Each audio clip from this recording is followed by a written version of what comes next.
Hello friend, welcome back to my channel. आज की video में हम लोग पढ़ेंगे नंबर पर कुछ सवाल। नंबर चैप्टर से कुछ सवाल हम लोग करेंगे। जैसे कि हम लोगों ने इससे पहली वीडियो में पढ़ा नंबर किसे कहते हैं, टाइप्स ऑफ नंबर क्या होते हैं और किसे कौन सा नंबर बोला जाता है। तो अगर आप वो वीडियो नहीं देखे हैं तो डिस्क्रिप्शन में मैं लिंक दे दूँगी, एक बार जाके ज़रूर चेक कीजिएगा। चलिए, तो इसमें हम लोग पहला सवाल है, इन नंबरों में 9 का स्थानीय मान क्या होता है। तो स्थानीय मान जानने से पहले हम लोग को पहले समझना होगा क्या होता है स्थानीय। जैसे कि किसी भी नंबर में अगर बोल दिए, जैसे कि ये नंबर है मेरा, इसमें हमसे क्या पूछ रहा है कि 9 का स्थानीय मान क्या है। 9 का स्थानीय मान क्या है, मतलब इस नंबर में हम देखेंगे कि 9 कहाँ पर है।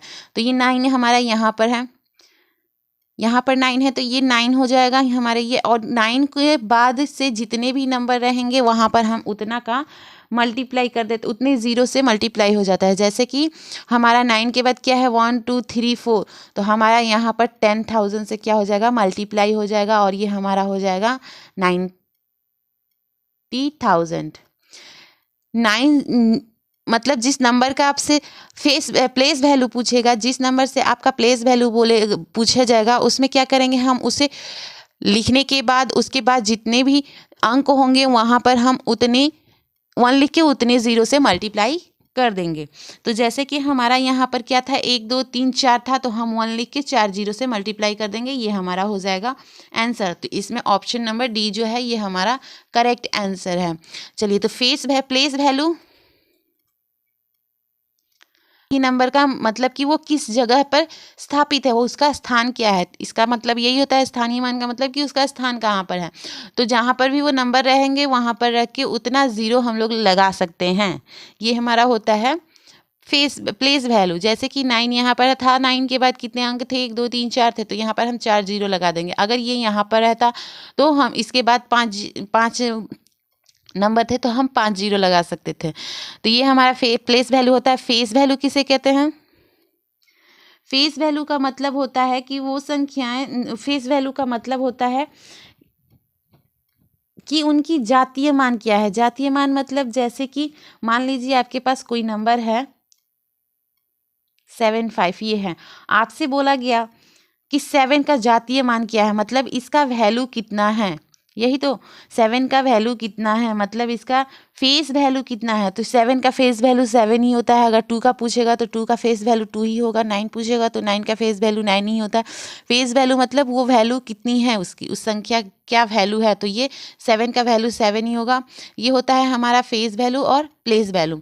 तो चलिए इस पर कुछ सवाल करते हैं। जैसे कि सम नंबर पहला हम लोगों ने किया था कि इन नंबरों में 9 का स्थानीय मान क्या है। तो 9 का स्थानीय मान क्या हो जाएगा, 90,000, करेक्ट आंसर। नेक्स्ट, तो नेक्स्ट सवाल क्या है, नेक्स्ट सवाल है हमारा ये कि नेक्स्ट सवाल में हमारा क्या है, ये 3,29,075 में 7 का स्थानीय मान और जातीय मान में अंतर कितना होगा, ये हमें बताना है। अगर क्वेश्चन नहीं समझ में आया तो क्वेश्चन आपको मैं स्क्रीन पे लगा दूंगी, जैसे कि हमारा क्या बोल रहा है, 329075 का हमारा क्या बताना है, स्थानीय मान और जातीय मान में अंतर क्या है। तो स्थानीय मान क्या होता है, स्थानीय मान का मतलब हमने पढ़ा, स्थानीय मान में आएगा क्या, हम लोग देखेंगे कि इस नंबर में 7 कहाँ पर है। तो 7 यहाँ पर है तो हम 7 लिखेंगे और इसके बाद जितने अंक रहेंगे वहाँ उन संख्याओं के बदले हम 0 रखेंगे। तो यहाँ पर मेरा सिर्फ एक नंबर है तो हम यहाँ पर ये लिख देंगे 0। तो ये हमारा हो गया 7 का क्या, स्थानीय मान। स्थानीय मान के बाद आता है जातीय मान। जातीय मान में क्या होता है, 7 यहाँ 7 बोला है तो 7 यहाँ पर लिख देंगे। अब इन दोनों में अंतर पूछ रहा है, मतलब 70 - 7 = 63, ये होगा इसका करेक्ट आंसर। सवाल में क्या है बोल रहा है, नेक्स्ट सवाल में कि 29,407 में ऐसी कौन सी नंबर जोड़ी जाए, कौन सी संख्या जोड़ी जाए कि जो उनका योगफल है वो हमारा 3 से विभाजित हो। तो 3 से विभाजित का हमारा कैरेक्टर क्या होता है कि इन नंबरों को अगर हम ऐड करेंगे, और वो ऐड जो आएगा मतलब योगफल जो आएगा वो 3 से विभाजित होता है, मतलब ये पूरा नंबर आपका कटता है 3 से। तो चलिए हम देखते हैं कि यहाँ पर क्या है, ये 3 + 9 + 4 + 9 + यहाँ पर 7 है। तो इन संख्याओं का योग कर रहे हैं तो कितना आ रहा है, इन संख्याओं का योग आपका आ रहा है 32। 32 2 से डिवाइड 3 से डिवाइड नहीं होता है, 32 को 3 से भागा नहीं देने से डिवाइड नहीं होता है, भागा नहीं जाता है। तो जैसे कि 32 2 के बाद का नंबर या फिर बाद का नंबर क्या हो जाएगा 33। 33 आपका 3 से डिवाइड होता है। तो यहाँ पर बोला है कि वह कौन सी संख्या जोड़ने को बोला है। अगर घटाने को बोलता तो हम इसमें से 5 लेस कर देते तो 27 वो नंबर हो जाता जो 3 से डिवाइड जाता। लेकिन यहाँ पर जोड़ने को बोला है तो इसके बाद का नंबर देखेंगे कि क्या वो 3 से कट रहा है। तो इसके बाद हम लोग अगर 33 लेते हैं तो 33 हमारा क्या है 3 से कट जाता है। तो इस योगफल में हमको कितना ऐड करना पड़ेगा, इस योगफल में अगर हम 1 ऐड कर देते हैं तो हमारा जो योगफल आएगा वो हमारा 3 से डिवाइड हो जाएगा। तो यहाँ पर हमको बोला था कि छोटी संख्या जोड़ी जाए, तो हमारा ये 1 वो संख्या है जिसको हम लोग जोड़ेंगे तो क्या हो जाएगा डिवाइड 3 से चला जाएगा।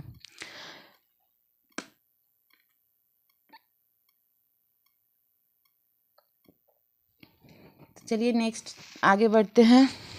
से 100 के बीच में वह संख्या कितनी संख्याएं हैं जो 7 से पूर्ण रूप से क्या होती है विभाजित होती है, मतलब 7 से उनका भाग जाता हो। तो वो कितनी संख्याएं हैं 1 से 100 के बीच में जो 7 से कटती हैं। तो हम लोग देखेंगे 7 से हमारा 1 से अगर स्टार्ट करें तो 7 हमारा कटता है 1 से 7 से 14 कटेगा, 21 कटेगा। इस तरह करके हमको 100 तक चेक करना है कि वह कितनी संख्या है जो हमारा 7 से डिवाइड चली जाती है, भागा जाता है। तो हम क्या करेंगे 100 को 7 से भाग देंगे। 100 को 7 से भाग देंगे तो हमारा क्या होगा 1 बार में 47, ये 0, 2 बार में 4 बार में 28। यहाँ से हमारा शेष कितना बच रहा है, रिमाइंडर हमारा बच रहा है 2। मतलब इसके बाद तो भाग नहीं जा सकता है। इसके बाद मतलब वह संख्या लास्ट हमारी कितनी तक कट रही है 98 तक वो संख्या हमारी कट रही हैं। दो नंबर बच जा रहा है 90 के बाद, मतलब 14 संख्याएं हैं जो 7 से क्या होती है पूर्ण रूप से कट जाती हैं। वो संख्याओं की संख्याएं कितनी है 14, मतलब 1 से 100 के बीच में 14 ऐसा नंबर है, 14 ठो ऐसा नंबर है जो 7 से कट जाता है। तो इसका आंसर हो जाएगा 14। उम्मीद करती हूँ आपको जो मैंने बताया वो आपको बहुत ही अच्छे तरीके से समझ में आया होगा। अगर वीडियो अच्छी लगे तो लाइक कमेंट कर दीजिएगा और सब्सक्राइब करना मत भूलिएगा। मिलते हैं नेक्स्ट वीडियो में।